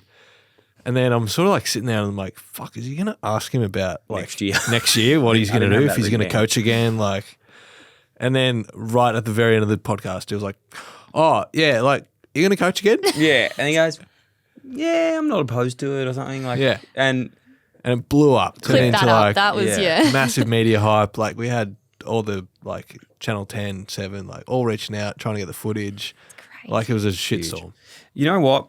And I do say this, I've never, ever, one thing I am really proud of is I've never, it's probably to our own detriment, to be honest, because it could have been bigger and made more news, but I've never tried to get a story out of anyone. And there's been times where we've even been told stuff and the guest was like, nah, it's okay, leave it in. And I'm like, nah, take it out, because I've always really respected my relationship with people and I just don't want that to come back on me, that I was like trying to get something out of it, or trying to have a short-term win for a long-term gain. And if I cooked one person, what does that do? And it's just not who I despite what maybe some people think, it's not really who I am as a person. So I've always been really happy with how we've treated those situations. Because even that, I didn't go in there thinking I'd ask him, but I was like, oh, fuck, I better just ask him At the quickly. end. But I think he wanted to be asked. Yeah. Because he was keen to coach. Yeah. So That's crazy. Yeah. I think that's very true though, and very telling, because you have become, all this environment has become a space where people come in. Like, I think of Jesse Hogan, Yeah, who that was came awesome. in That was another good one. I to forgot kind about of reframe again how people were viewing him or maybe had viewed him in the past. Like, that was so impactful for him as well. And that won the BNF. won the BNF last year. And that's not the only person. I mean, we did the coaches series this year. Like, there's no way current AFL coaches would come on and chat to you about all of the things they did if it wasn't a space where, they felt comfortable. And, like, I think that's obviously a massive strength. On the relationship stuff, though, I mean, Darcy and I know better than anyone that there is guests that come in here that you struggle to connect with. Yes. How do you get through it's- that? Well, just on that quickly, that one point you made around people, I think one thing, just to flex a little bit. Okay. One thing that was like the craziest bit of feedback I reckon I've ever got. Well, not the craziest feedback, but just a bit where I was like, what the fuck? When we're at the Legends game, Oh, I was telling you about this the other day. we're at the Legends game and we're walking out and like I'm a bit like trying to keep a low profile. Like it's about the legends of the game. I'm not a legend of the game. I understand that, but also have some relationship with these guys. I had a lot of them on the podcast. And I walked past Cyril Rioli. We've never officially met, but I was like, Cyril, like one of the gods of AFL, just trying to say g'day. And he like sort of pulled me in and was like, mate, I just want to let you know, like, love your content, listen to your podcast and think you're doing an amazing job. That's insane. That's fucking sick. I was like, Crazy. yeah, you too, man. Love your stuff as well. You're like, Cyril, was it? Yeah. Yeah. Cool. So, Cyril, if you're You're a young listening, kid out here. you Anyway, just where got do you your- want it, buddy? Where do you want it? Anyway, mate, I could get going, but I was just like, I was like, what? Yeah. What? Cyril Rioli. And I think there would be other people out there that have listened, and there has been, people come up. I remember I was at this massive golf event in at Live, and this person who's very, very, very successful, that a lot of people know. Not so much like as a public figure, but they're just a business. A lot of people know who he is. And I was like, fuck, he's here. And I got introduced to him. He goes, oh, mate, I know who you are. Whenever I'm driving, I chuck on your pod. I was like, sweet. What? I was like, so I've told this guy the fucking Bondi story 15 times. Like, what the hell? Yeah. Still tuning in though. Yeah. It's pretty That crazy is looking crazy. through like the list. Like you talk about the Legends game. You've had some of the game's greats on Yeah. your show.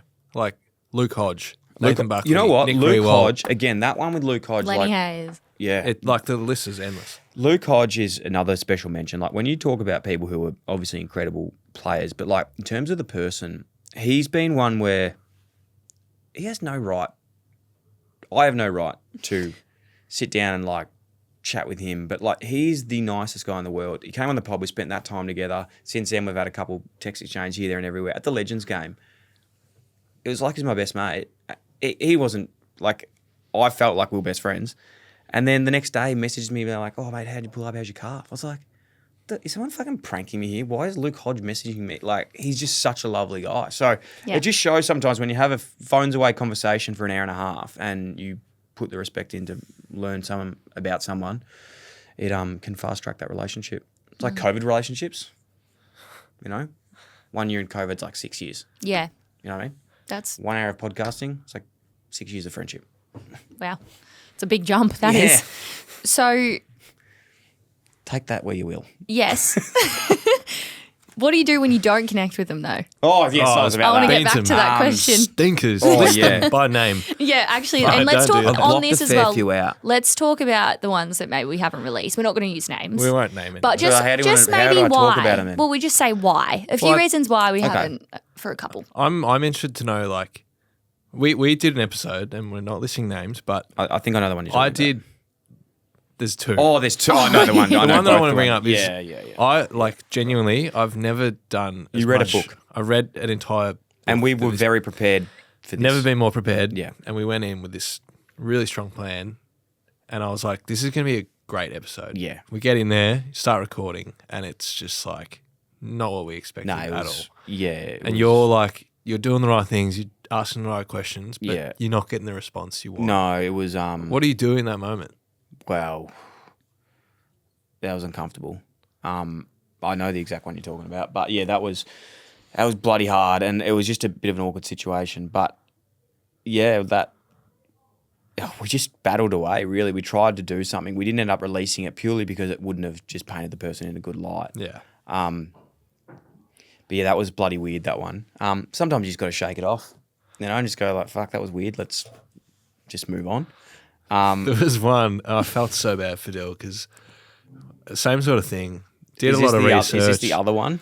And then Yeah. we start the podcast and the person sort of just told their whole story in the first 10 minutes. It was like it was a keynote. Yeah. Like- Got it out. And I'm just looking at Dyl and he's like, fuck. Yeah. Like scrambling. So what happened next? So you been watching anything on Yeah, TV? like, so you, Oh do you my like God. caving or anything like that? Top 5 people you go to war with. Top 5 people we go to war with. Yeah, that was a hard one too. And again, it just wasn't really a conversation. But again, no disrespect to the person. They probably just didn't realise what was going on. Yeah, fuck, I've had some shockers. I think it's just worth touching on that because it hasn't been 300 episodes. No, it's been much necessarily. more. Well, there hasn't been 300, as you said, there's probably like 700 episodes, but there's probably like maybe 20 that didn't get to air. Yeah. Do you reckon there's as much as 20? Yeah. There's been technically 3 this year that we've either not wanted to release or haven't been able to. What about the other one, Das?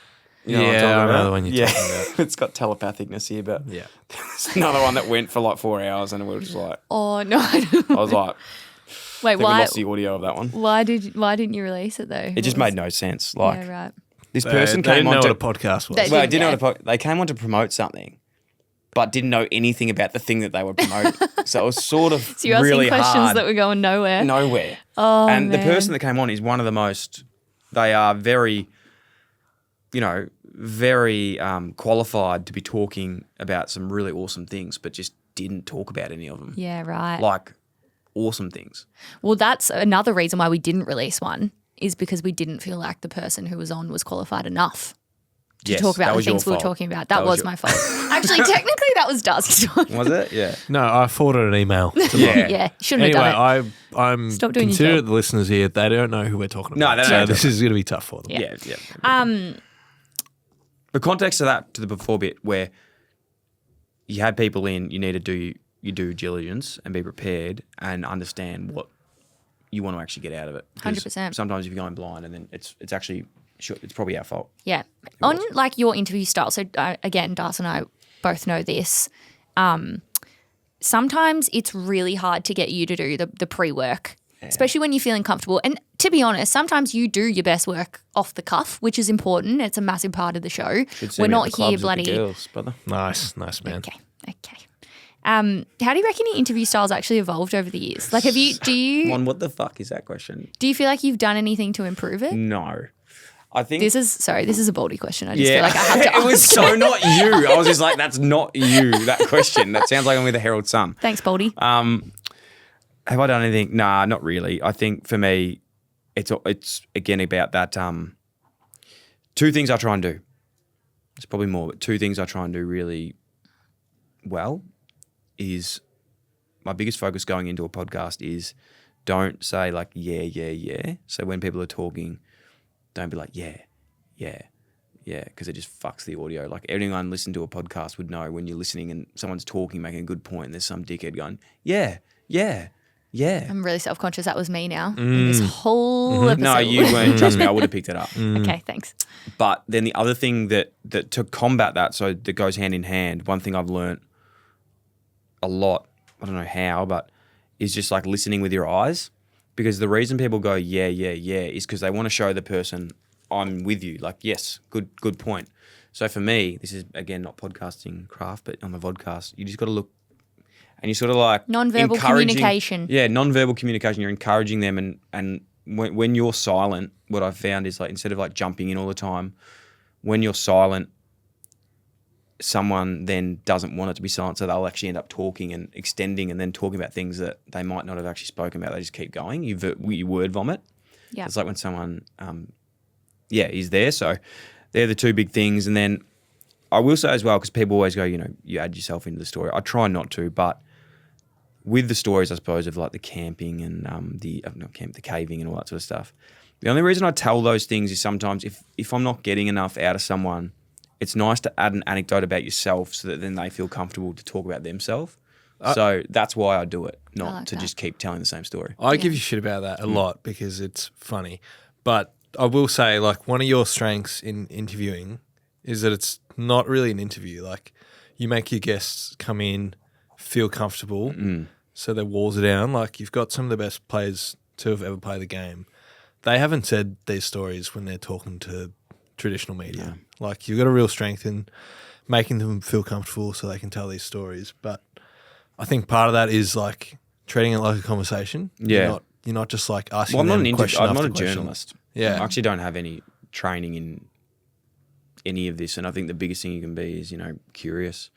If you're actually wondering, like I've actually found sometimes the hardest pods I've done are people that I know because I already know the answers. So I'm not like thinking, I have to think from someone else's point of view of what they would want to know. Whereas, for example, when I'm chatting to someone else that I don't know as well, it's so easy because I'm actually just genuinely worried. I'm actually like, I'm trying to work out what their story is and who they are and what they want to talk about. So it's a lot easier. The Bradley Drybro one. Oh, Bradley really Drybro. Yeah, it's amazing. Like, oh, yeah. You remember I was sick as well? Yeah, for he that? was sick, but like, we didn't really know who Bradley was, but he'd reached out. Yeah. And then I looked at some of his stuff and I was like, I reckon this would be a really interesting conversation. And you guys fucking spoke for hours. He was And amazing. it was just like I love this Bradley. back He's an and incredible forth. guy. Yeah. Got pretty woo-woo, pretty weird, but it was Nothing wrong good. with that. Nothing wrong with that. No, got to have range. Oh, don't you ever. Special. So to finish off, Dylan. The Last Dance. Can't believe this is your last ever episode. I know. Where are you going? I feel What are like your I'm plans? retiring or something. We did put a few. The last time ever. We put a few questions out to some listeners, and we Yeah. thought, what do they want to know? Stuff them. Don't worry about them. Done nothing for Come me. on now. Rach, I love them. Thank you. Is that Rach Savaklis? I'm not sure, but she said proudest moment on the pod.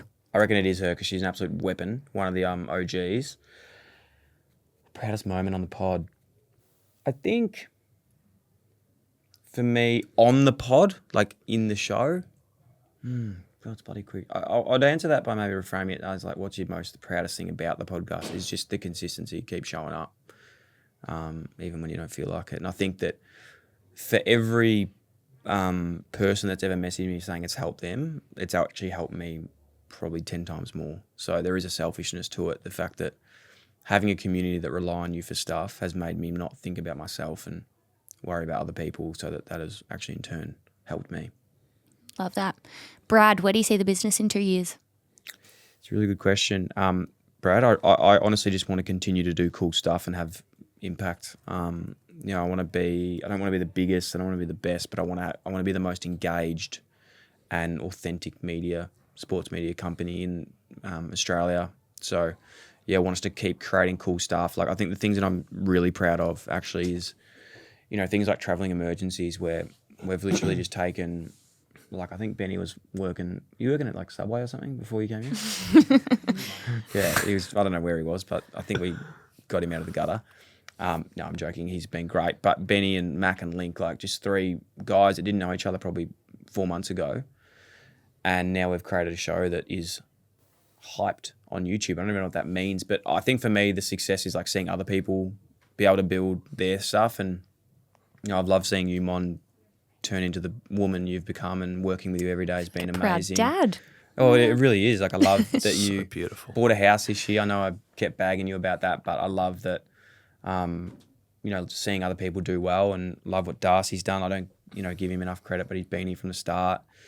Beautiful partner in Meg, and they're doing well. And I don't probably tell everyone enough how much I love and appreciate them, but I think you all know it, hopefully. And yeah, I just want everyone to be winning. I think a big thing for me was I never wanted to stand on the mountain by myself. I want to bring as many people along with me, which is cool. I don't know if that answered the question, but yeah. Yeah, love it. To finish up, Yep. we've got one more special surprise for you. Oh, yeah. We've actually got a couple more because you're going to come outside soon and you can hear the ruckus out there. But I just want you to click play on this one. It's a little bit shorter than before. Oh, I nearly cried. Who's got the bloody tissues, Oh, hey? no, get him out. Congratulations, Dylan, on 300 episodes. I can only imagine how proud you are of all your achievements, just as I am. Keep up the great work. Ellie XX, love you. Congratulations, Dylan, on a wonderful effort. I know Mum helped you out, and everyone else has helped you out greatly. And just take my hat off to you, mate. It's been a business that's taken a lot of work, and you're there with a great crew, and it's going to roll on to great and bigger things. Also, mate, it's been a wonderful year having little Annie. What a beautiful little baby she is.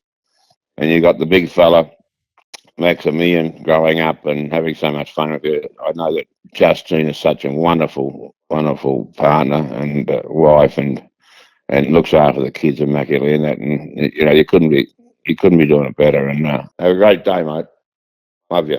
Congratulations, Uncle Dylan, on 300 episodes. We think you rock. And Woody, what are you going to say? I love you more than anything in the world. Romy, do you want to say anything? Just a kiss. Dyl, congratulations on the 300 episodes. I'm super proud of you, and it's been an absolute pleasure to have a front row seat to your journey over the last 8 years in particular. You're a creative genius, but what I love about you most is your comfort and confidence to understand what you don't know and ask the question that others may be too embarrassed to, or find someone who can help you, because I think that's a really rare quality. I'm really excited for what lies ahead for our friendship and our business, but now's a really important time to celebrate all the great things you've done since finishing up as a footballer. And I think you should be so proud of yourself, and you've had a real impact on people's lives, and I think at the end of the day that's what we're all here to do. So congrats again, and can't wait to hear the full interview. Dilly Bucko, happy 300, mate. Honestly, it's been such a good ride getting to work with you and being in business together over the last few years. And honestly, I couldn't be more proud of the journey that you've gone on personally, professionally, but ultimately as a father and business person. I think this show's helped bring a lot of that out of you. And honestly, I can't wait to see what everything else holds for you beyond episode 300 of Dyl Friends, mate. Congratulations, and love you to bits. Cheers. I love you, Daddy. Exercise. I love you. Dyl, congratulations on 300 episodes. It's been the biggest honour to stand by your side while you've chased this dream, hit your goals, and helped so many people along the way.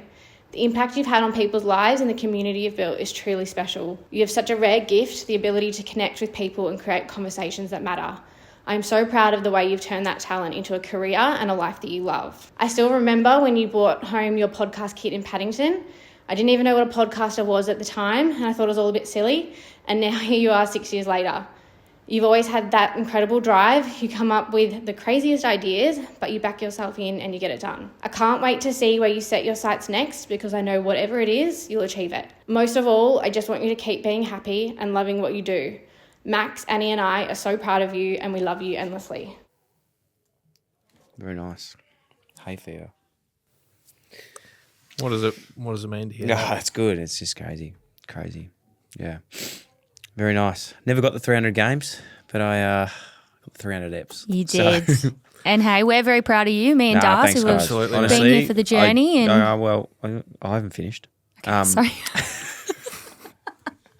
I can't thank everyone out there, but I'm sure I will. But to you two as well, having such a massive impact on me. And I'm not the easiest person to work with, but I hope you know how much I love you guys and respect you guys, and just just back you in, because I just believe in how good you are, and just love working with you both each day. So I hope that we can continue on for a long, long time and keep having fun. And to everyone out there that's listened, not most importantly, but as equally importantly as everything, thank you to you for tuning in. Whilst, this might seem interesting talking about 300 episodes, obviously there's a lot of other work and other time that have gone through that. And it's not just the episodes that you've supported me through. It's buying merchandise, coming to events, sharing episodes to stories, messaging me when I thought, fuck it, I'm going to stop doing this, or whatever it is. So if you have ever enjoyed the content and listened, and you're listening to this now, thank you from the bottom of my heart for everything, because if you've enjoyed it or it's had impact on you, it's had more impact on me and everyone else, and it's changed my life. So I hope that we can continue doing more together. Love you so much. Cheers.